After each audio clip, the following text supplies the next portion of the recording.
Hey everyone, so I wanted to show you a little bit about how I've got my portfolio now positioned.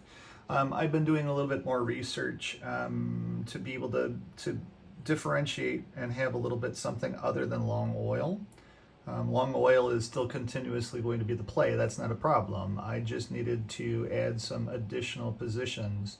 When I look around, there's such low volume in this market that it doesn't make any sense to be able to add specific positions in tech, for instance.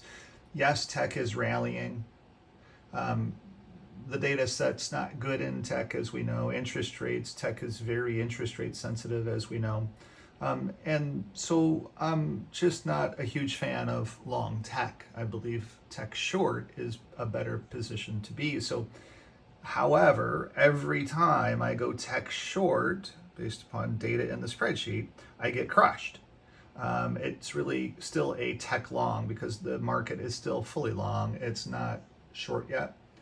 I don't know. I think after Wednesday, we can start thinking about shorting. And so the positions that I have for short, I'm not getting rid of. They're only down a little bit, $200. It's not like it's making a big difference in my account. My account today is up again, $1,642. We're closing in on 28,000, as you know. My year-end goal, to be dreamy year-end goal, is 30,000. So I'm within a striking distance of that with my long holdings as well too. So I did go in and buy Google short, 3 shares, 3 contracts this morning. I'm currently down a little bit on that. I'm down, $133 on that trade. I'm going to hold that until Wednesday, Thursday. We'll see what happens with that. I'm pretty comfortable there. It's not like it's down a lot.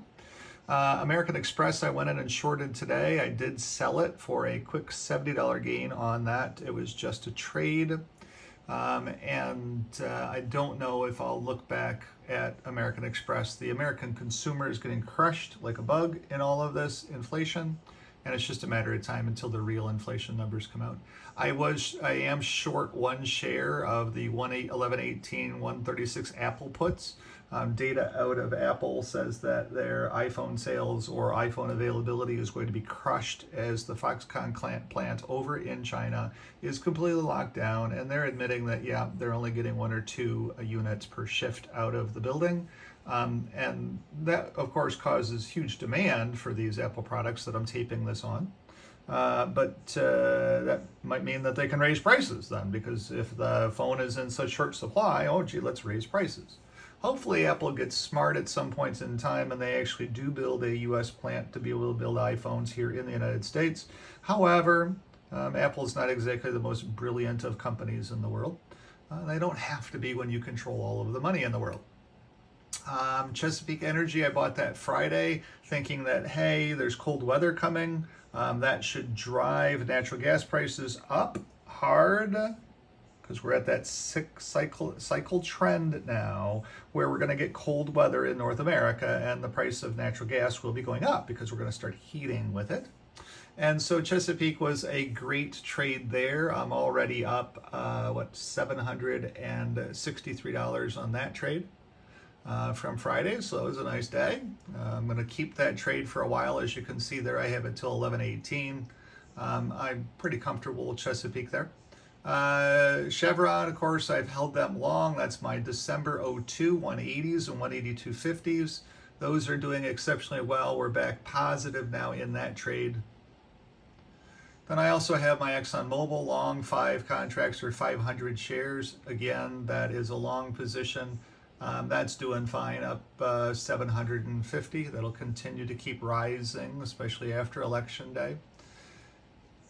And then I just bought General Dynamics. I wanted some, military stuff. There's no volume in these military names, and the reason that there's no volume in these military names is that they are not ESG. So ESG is the number one way to invest now, and ESG companies are getting crushed. But luckily, states across the United States are breaking free from BlackRock and are starting to trade volume in warmongering types of things for the gains that warmongering types of things end up giving us. You can see that that is just a trade for me to 11:18. And I am up a little bit there, $8.69 so far. I just made that trade, put $1,000 in there. Wanted to make sure that I was, differentiating myself as much as possible. And then Gilead, I bought Gilead a little bit earlier today there. I'm up a little bit on the Gilead trade. Well, I'm actually down $10.99. That's fine. Gilead is going to be a little bit longer hold for me there. I believe that, medical tech long is a good spot to be, at least for this month. Honeywell, again, just a trade there. Bought them today as well. I wanted Honeywell back, and as you can see there, I'm up $114.69 in the day. That will be traded out before the 18th. I did try to go Microsoft short, but they ran Microsoft up hard today on something. I don't know what the news is there, but they did run Microsoft up long, and I did lose some money there. And that is what it is. Occidental Petroleum, that's my trade there in Oxy. As you can see, it's doing fine. My Raytheon trade, as you can see, is doing fine. No reason to sell that. And I am short Salesforce. I hate Salesforce. Can't stand Salesforce. There's all kinds of other great CRMs in the world, and I believe that there's no value there.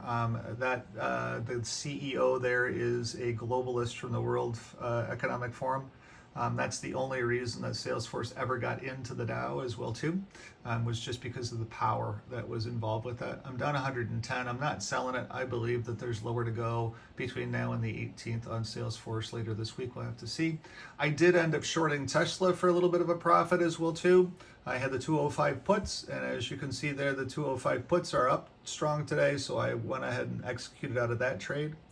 Then I did get rid of, and I'm learning my lesson with the closed-end funds.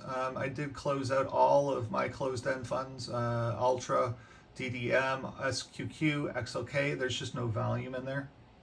You're better off having individual names in the top three. Just look at the top three names in those indexes and buy one of those, either long or short. I will not be doing any ETF closed-end fund trading with options just because there's no volume. I don't understand why there's no volume. There should be lots of volume in there, but I understand partially because the financial advisors that trade ETFs in the United States typically don't do options. And I think everybody should be doing options because clearly options are the place to be, especially correctly put options or correctly placed options. And so at the end of the day, we're up 1,642. Let's go ahead and refresh, see if we're up any more. 1,642, yeah. So there you go, 1,393. The market is coming down a little bit. And I'm getting a little bit more crushed on my Google long. That's really what's doing it, is my shorts are getting crushed, and my longs are holding up just fine. So yeah, my Gilead came down a little bit. That trade on Gilead is now down $175. So that's what's crushing me a little bit here right now, is my long Gilead and my three shorts. It's interesting because every time I want to go short tech, they rally it. And at some point in time, that will end. I don't understand why we're holding up tech, but partially it's just because people are betting long the market. The people are putting money to work, and they're going in, and these are technically cheaper now. But it's interesting that the Tesla trade worked out really, really well, but then Microsoft didn't, Salesforce didn't, and Apple hasn't yet, and Google didn't. So very, very interesting thing going on in the markets today. Obviously, markets are very, very strong since those are not going lower. The trade is definitely long oil, long oil, long oil. And now I'm positioned a little bit better with the concepts of long warmongering and long natural gas and long Raytheon as well too. So pretty comfortable with where my positions are going into December. I can kind of break free now and get back out to work. So I'm going to do that now, get out and go do my thing. Enjoy your day.